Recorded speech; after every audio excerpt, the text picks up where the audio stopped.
أعوذ بالله من الشيطان الرجيم. بسم الله الرحمن الرحيم. I welcome you all into today's online session. Hope you all are fine and having good health. We start today's session with the verses of Holy Quran.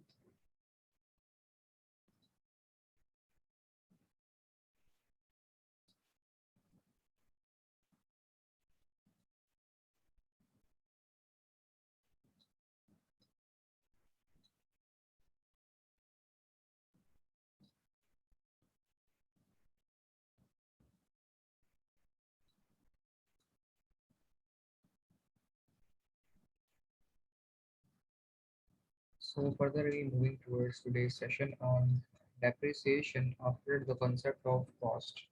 Up till now, anyone of you, if have any kind of question, query, or difficulty regarding the session, please feel free to discuss. I will answer the kind of question and resolve your queries if you have in your mind. So further we start the session of depreciation, and if no one have any kind of question, query, difficulty, then hopefully all the things being clear in your mind. So the concept of depreciation is start with the what I wonder how little I'll be worth when I'm his age. This is the concept. And the comparison of this car would be this one. So the Mercedes comparison and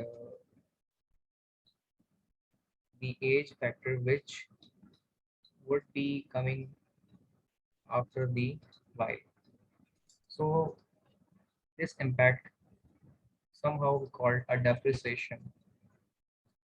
Further, the depreciation also moving further in the aspect of related regarding the concept of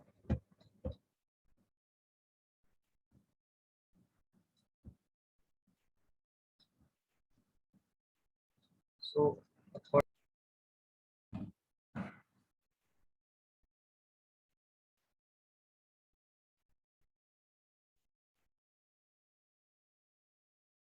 so sorry for the interruption. We further continue the session.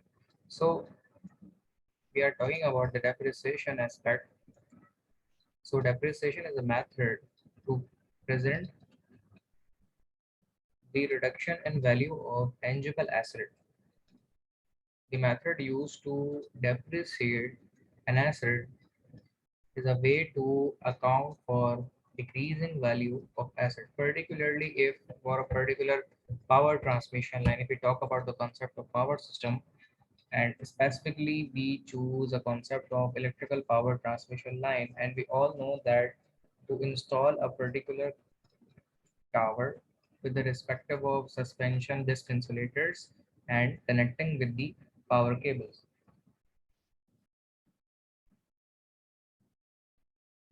So further that power cable particularly,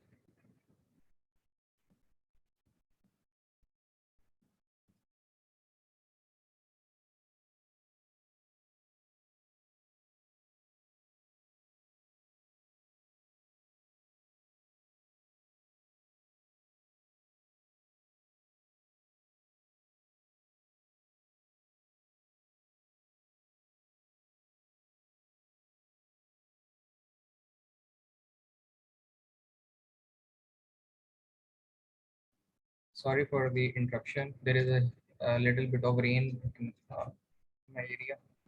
So further, we are assuming the concept of electrical power transmission system, specifically with the electrical power transmission line, and it consists of the tower connecting further by the suspension disc insulator and respective with the power cables.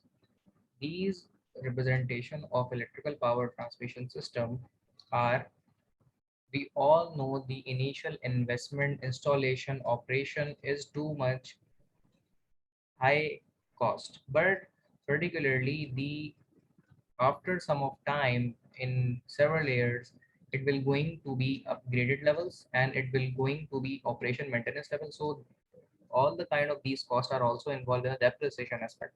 So depreciation is a kind of concept related to the cost which also include in power system analysis and power system our equipments and all the things are have the value of depreciation. In most of the side we are related with particularly the depreciation aspect. Specifically, if we buy a car, it as it's also have a depreciation value. If you buy a laptop, if you buy any kind of things, it have the kind of depreciation aspect. Okay, any one of you have any kind of question, so feel free to discuss, otherwise I continue the session. So the method used to depreciate an asset is the way to account for a decreasing value of the asset. Number one, straight line method. So this is one of the specifying the representation. Declining balance method, double declining balance method, and number third is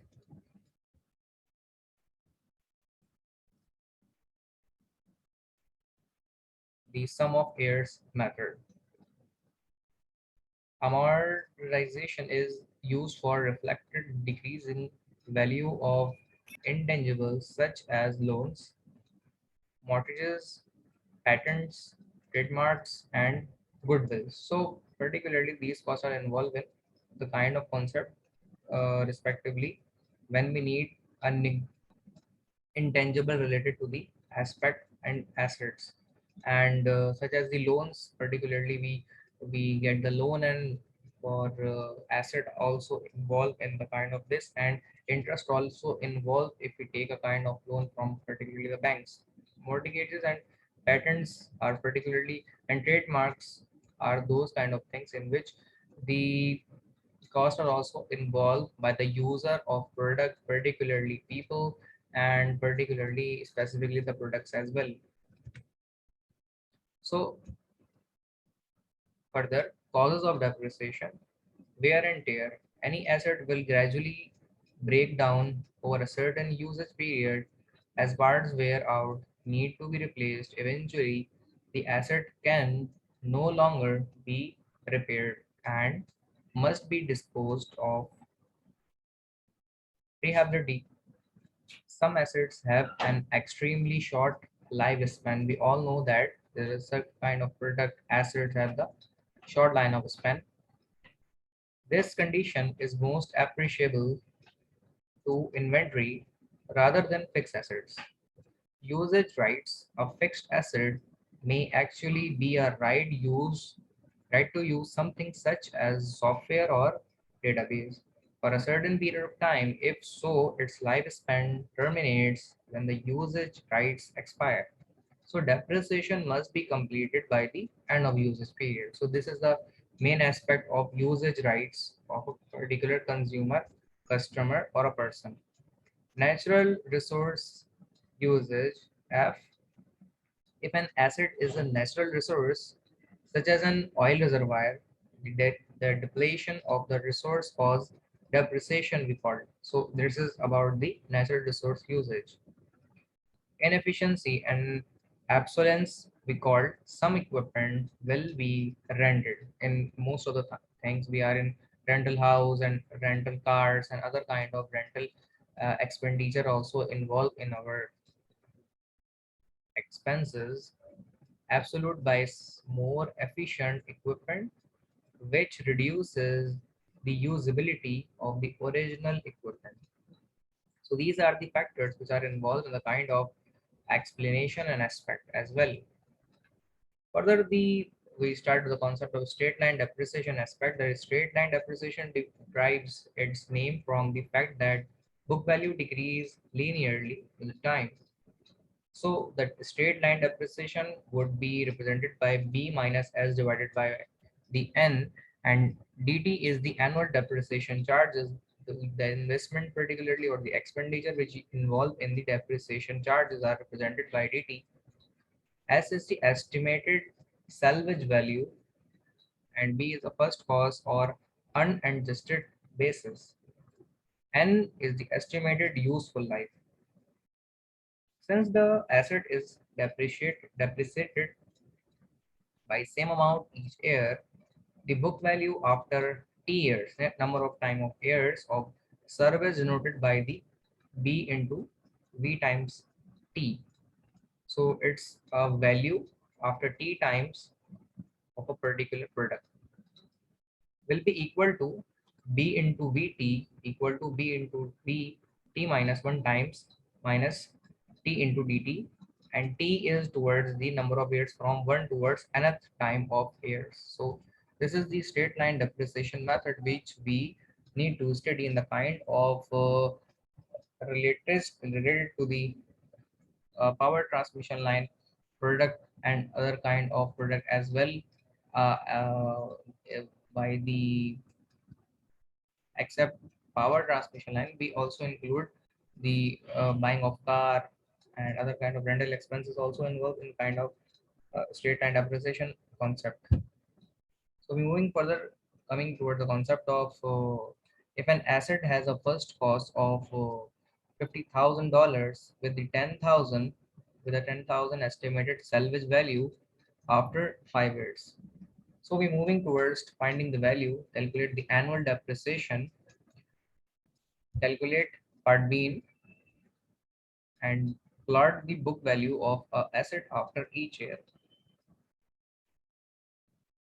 using straight line depreciation. So the solution is, as per the straight line, the first cost of an asset is $50,000 with 10,000 estimated salvage value, which means the decrement of its salvage value in after 5 years, it will be bear the value of $10,000 of a asset, particularly of 50,000 value. So eventually 50,000 goes from decrement by the 8,000, it would be going decrement to decrement to decrement. So the salvage value particularly be 8,000, which would be decrement. So we catch at the year of 5 of 10,000 by the salvage value of 8 in 5 times. So the decrement of particular original cost of a value, if we buy a car, if we invest our money on the transmission, distribution, and distribution transformer sites and power plant side. So nuclear power as well, the concept of depreciation also involved, because in most of the and every year the its cost eventually be decreased and most of the plants are in derated value. So its value would be downward direction in the decrement, which is the further involved in operation and maintenance cost, and depreciation also be decreased in this way. So at the salvage value starting from towards ending in every kind of 5 patches, we got at the end $10,000 from starting of $50,000 too, and further the depreciation is $8,000. So particularly the decrement would be reflect by the straight line concept. So declining balance depreciation concept, what is that? Is also known as the fixed percentage method. The declining balance depreciation accelerates the write-off of asset value because the annual depreciation is determined by multiplying the book value at the beginning of a year by a fixed percentage d expressed in decimal form. The depreciation rate for DB, the decline balance method, is a multiple of the straight line rate. Although any percentage may be used, the most common declining balance rates are 200% x times the straight line rate, which is d equal to 2 divided by n, and 150% x straight line rate would be equal to d equal to 1.5 divided by n. Further, the 125% x straight, that means the multiply straight line of rate, d equal to 1.25 by n. This is the further declining balance depreciation method, which also be understand by the concept. The most widely used rate is 200%, referred to as the double declining balance method because it is double the straight line rate.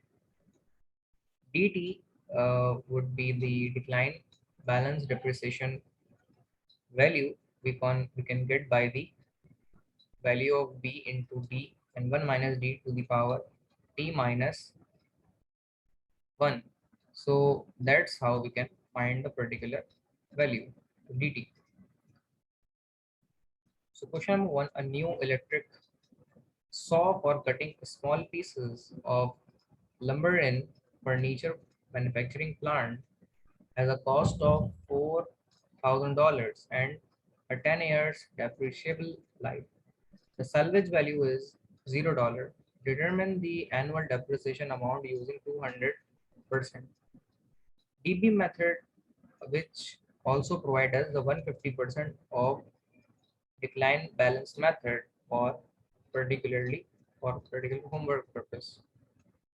So this is for 200% and now for calculate for 150% gradually. So by filling all the kind of these balance sheet, you can find the value. Specifically for 5 to the power square, we got 25. Power 5 by 2 we also we implement by the Excel sheet formula in this way.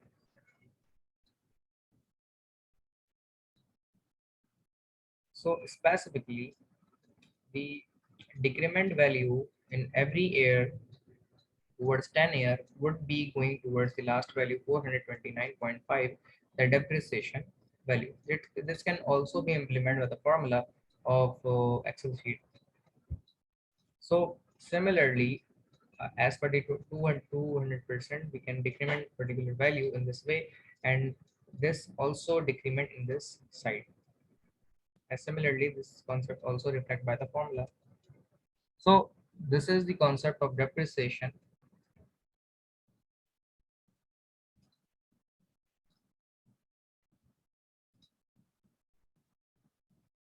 We further moving towards the next concept. So I'm taking a short break of 1 minute.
So further we moving towards the concept of mechanical design of overhead lines. So we all know that the concept of electrical power transmission in,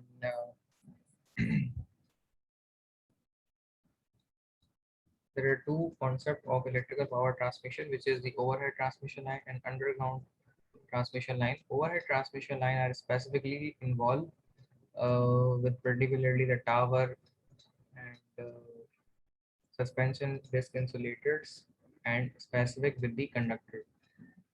Underground transmission power cables are not involved in such kind of manners, like the difficulty and aspect related to the overhead transmission line.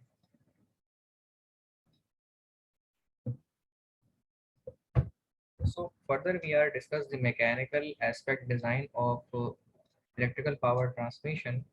We just start with the introduction and line support and stack concept. So the design of a transmission line has to satisfy electrical as well as the mechanical considerations. An overhead line embraces mainly of conductors, line supports, insulators, and pole fittings. These should have sufficient mechanical strength to withstand the worst probable weather conditions and other external interference as well. So this calls for the use of proper mechanical factors of safety in order to ensure the continuity of operation in the line. So respective, the line support which are involved in the main aspect in electrical power transmission mechanical designs are the poles which support an overhead transmission line. They should be equipped to carry the load of the conductors, including the additional weight due to deposition of ice and wind pressure, because these are the two impact in electrical power transmission which also count as a load of weight in our power transmission systems. The various types of line supports are wooden poles, tubular steel poles, RCC poles, that is steel towers. So these are the mainly four types of major towers which are poles and towers which are used in medium and HVAC power transmission lines. Further, the use of wooden poles as line support is limited to low voltage power distribution and spans up to power 60 meters. Wooden poles are elastic and protected by metallic caps at the top of protection, protect it from decay. The advantage of wooden poles is that they are easily installed and cheap when compared to other varieties of line supports.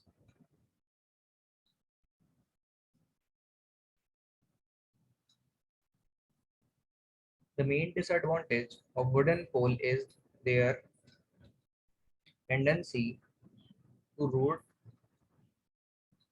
the ground level, but well seasoned, the preserved wood serves the purpose better. Their lifespan is 25 to 30 of years. So this is the lifespan of a wooden pole, specifically in installed in many kind of medium and high voltage transmission lines in many areas of city.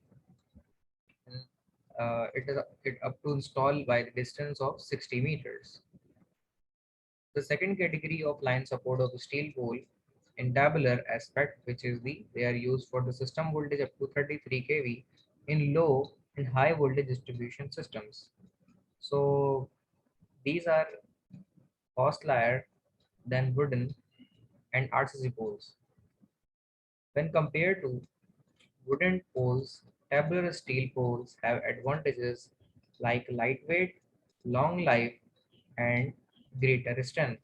These are used for longer span from 50 to 80 meters. All steel supports should be well galvanized and should have a life of at least 30 years. So galvanized chemical also embossed on the tabular steel poles to prevent it from carbonization and also prevent it from the corrosion.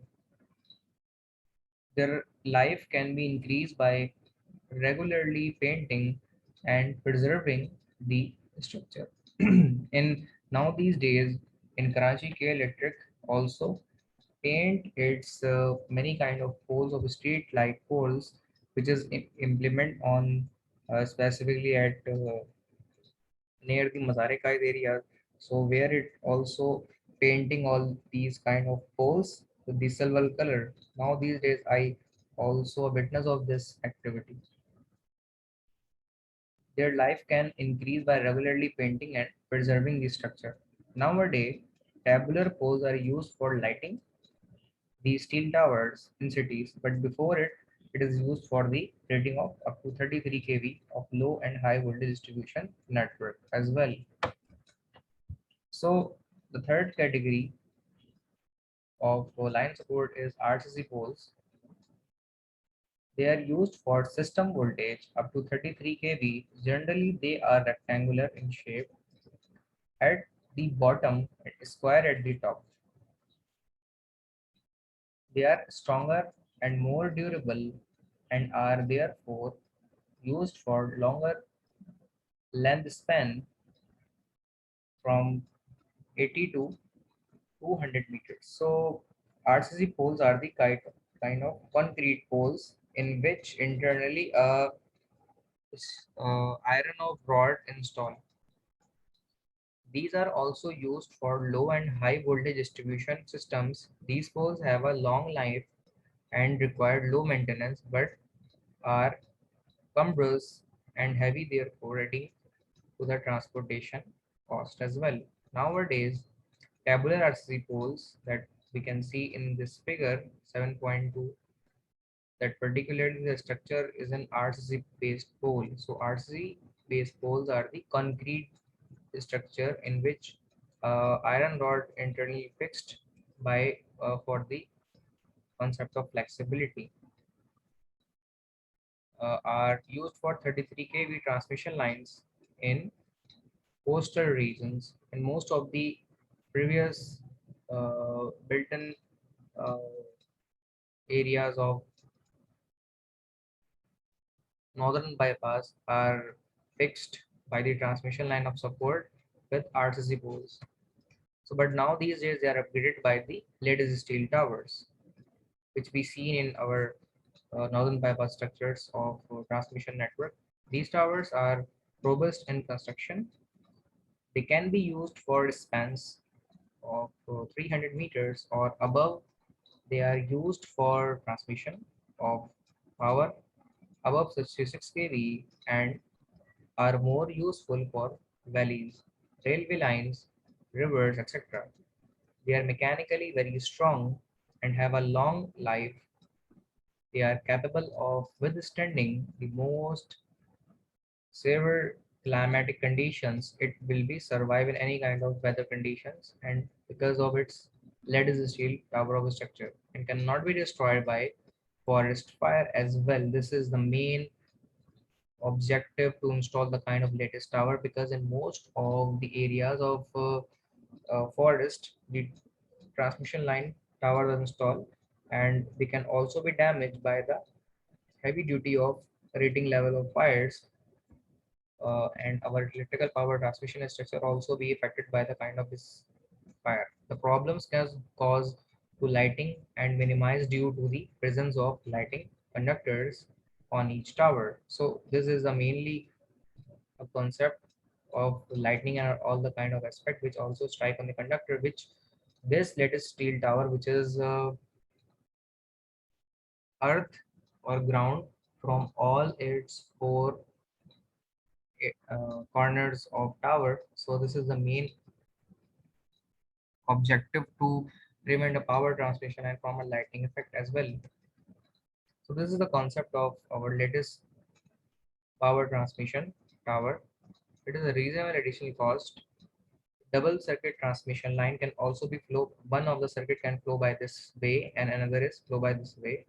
Lines can be set on the same tower as well. In most of these tower, the low voltage circuit can also be going through from this side, but it's a risky as concept. Can only be transmit the system from the kind of double circuitry of electrical power transmission up to 22 kV and as well to 500 kV and till to 765 kV. But the structure should be lattice steel tower. So reducing the discontinuity of supply to a large extent, in case of breakdown of one circuit, it becomes possible to transmit the power through the other. These towers are used for transmitting huge power at high voltage levels, which is starting from 132 kV, 220 kV, 400 kV, and afterwards 765, which is another the largest standard of in kV level, that is the 765 kV, etc. kind of high voltage AC voltages. So up till now, any one of you have any kind of question, query or difficulty, please feel free to discuss. I will answer the kind of question and resolve your queries if you have in your mind. Otherwise, I discuss the concept of SAG, of electrical power transmission further. So hopefully you all aware the concept of SAG, and eventually most of the people uh, already seen the SAG and electrical power transmission, and the necessity of SAG we need to discuss in these slides. When a flexible wire of uniform cross-section area is suspended between two supports, this is the suspended conductor support between the two towers. It experiences a tensile strength, which means stress, tension on these edges of corners or by which suspended the conductor, which is due to the weight of conductor acting vertically downwards. Due to this, the conductor forms a catenary curve between the towers. This is we call a catenary curve, a parabolic shaped curve, which is formed as we call it a sag in power transmission from tower to tower. The difference in level between the points of support and the lowest point on the conductor, which is catenary in shape, curve, and also we call it in a parabola shape, is known as sag. So it's we called a conductor. From tower to tower separation distance we called span, and from conductor after the sag of uh, large depth point of conductor towards the ground level we call a ground clearance. That particular distance from least depth of sag to the bottom of ground we call this distance a ground clearance. So this is the basic concept of span, sag, conductor, tower of support, tensile strength, and the tension which is also acting on the edges of tower, and ground clearance which is also produced on uh, the distance between the maximum sag depth to the ground level. So the concept we called the sag and other kind of related aspect of tower of sag. So up till now, any one of you would have any kind of question, query, or difficulty, please feel free to discuss. I will answer the kind of question and resolve your queries if you have in your mind. Hopefully, all the things been clear up till now. So we end this session and again continue the session with the same link which I shared with you guys.